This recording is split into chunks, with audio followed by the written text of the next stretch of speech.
Well, good morning. Happy Monday. Some beautiful blue in the sky this morning to start off your week. The time is 6:30 on this April 24th. I'm Caitlin Heck. And I'm Wanye Reese. Thank you so much for staying with us this morning. It is a beautiful start to the day. A little chilly out there, though, Alex. Yeah. Especially for the time of year, right? We're getting into the end of April, May. We should be beginning to warm up, and we are doing it, but we are talking about mid-50s out there this morning across central Georgia. 55 is the current number here, and Macon winds out of the east-northeast at about 6 miles an hour. A dew point of 46, so the air is relatively dry this morning. 57 in Wrightsville and in Dublin, 58 in McRae, 55 in Eastman, 61 to get your morning started over in Vidalia. It's not completely dry out there this morning. We are seeing a handful of showers in a few spots, so don't be surprised to see a few sprinkles on the windshield, but by no means are we talking about a steady rain anywhere across central Georgia. Some more back out near Columbus that's trying to work its way in as we speak. But this front you see here across the southeast, it's technically a cold front right now. It's going to stall out and become a stationary front here in the days ahead. That's going to provide the axis for showers and storms by the time we get to the middle to end of the week. 56 this morning at the bus stop, a light sprinkle possible this afternoon, headed into the 70s, but just barely. 72 will be our high temperature, a 20% chance of rain under partly cloudy skies. An hour by hour look at future view for today and the week ahead. It's next. Well, thank you, Alex. An 82-year-old man died early this morning after a house fire in Macon. A Bibb coroner Leon Jones says Robert Williams died just after 12:30 at an Augusta hospital. The fire happened at a home on Wilkes Court in East Macon around 6:30 last night. Jones says William died from burns and smoke inhalation after being sent to Augusta for treatment. Today, people in Macon will remember the life of Otis Redding III. The public visitation will happen at the Macon City Auditorium from 4 to 6. Redding was the son of Macon's music legend Otis Redding. He followed in his father's footsteps into a life of music as a singer, songwriter, and guitar player. He died Tuesday after a battle with cancer. He was 59 years old. Hutchings Funeral Home is handling the arrangements, and his funeral will be private. It's 6:32. Macon-Bibb County's code enforcement departments want some homeowners to clean up their yards.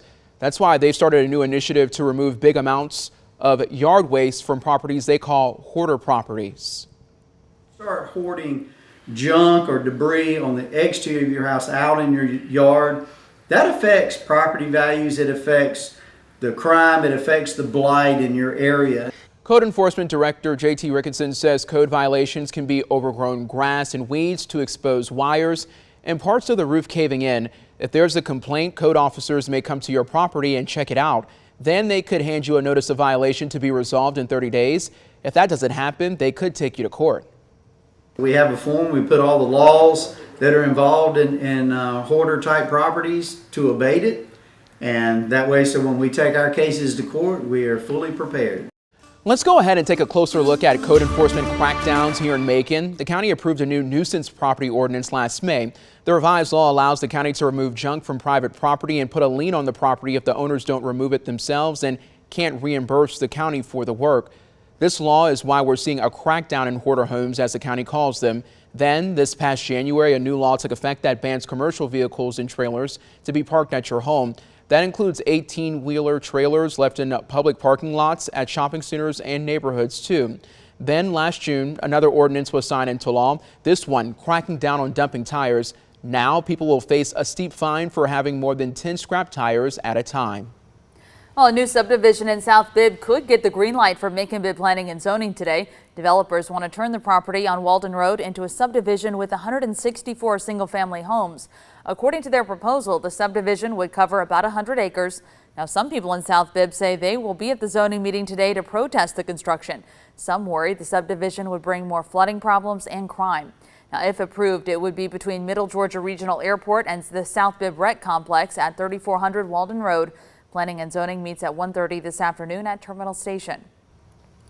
Well, what will Macon's priorities be this upcoming year? Well, Mayor Lester Miller will give us a glimpse in his State of the Community address this week. The sold-out luncheon is hosted by the Greater Macon Chamber of Commerce. It'll happen at the Macon City Auditorium tomorrow at 11 a.m. The mayor says he'll share his vision for the county's future and celebrate the progress it's made. Miller says this year has been one of the county's best for economic development, job creation, and private investment. The program will also recognize Macon's bicentennial, celebrating the city's past, present, and future. Starting today, you won't be able to pick up a new car from U.S. Auto Sales. The company announced yesterday it would officially shutter all operations. Last week, employees told our sister station up in Atlanta that they were out of work, but the overall fate of the company hadn't been known. Last night, U.S. Auto Sales CEO Bob Anderson sent an email to all employees. It said that their 39 dealerships across the Southeast will remain closed today and for the foreseeable future. Additionally, it said that employees would be placed on furlough. Despite the closing, the loan servicing department for U.S. Auto Sales will remain open. So if you have a loan, you need to keep on paying it. It's unclear if employees will be paid their final checks, though. Well, for folks who are living in Wilkinson County, the first public sewer system is getting started today. Both of Georgia's U.S. Senators John Ossoff and Raphael Warnock will be in Central Georgia. They'll join community leaders for the groundbreaking. Last year, Ossoff and Warnock secured $6.3 million in government funding to help the city of McIntyre and Wilkinson County build the system. According to a joint press release from the senators, people living in Wilkinson County currently rely on septic tanks. The senators say Wilkinson County has worked to finance a sewer system for more than 3 decades. Ossoff and Warnock are expected to speak more on the government resources coming to the county tomorrow at 11:30.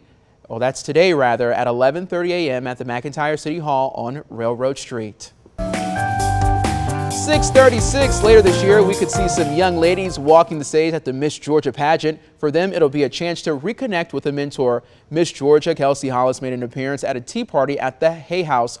According to a board member, the tea party honoring girls joining the Miss Georgia Princess program took place over the weekend. The princesses are ages 5 to 12 and each get a mentor like Miss Georgia herself. It was a tea party fit for royalty. There were refreshments from cookies and cakes to lemonade and sweet tea. Several crown title holders, including Miss Macon and Miss Warner Robins, spoke to the new princesses. Miss Georgia had some advice for the young ladies about kindness and just saying thank you. Give your parents thank you, because I know that so many times they really do make so many sacrifices for us and do everything that they can to put us in a position to be successful. And the least that we can do is tell them thank you. Well, are you looking for a job and know how to drive a bus?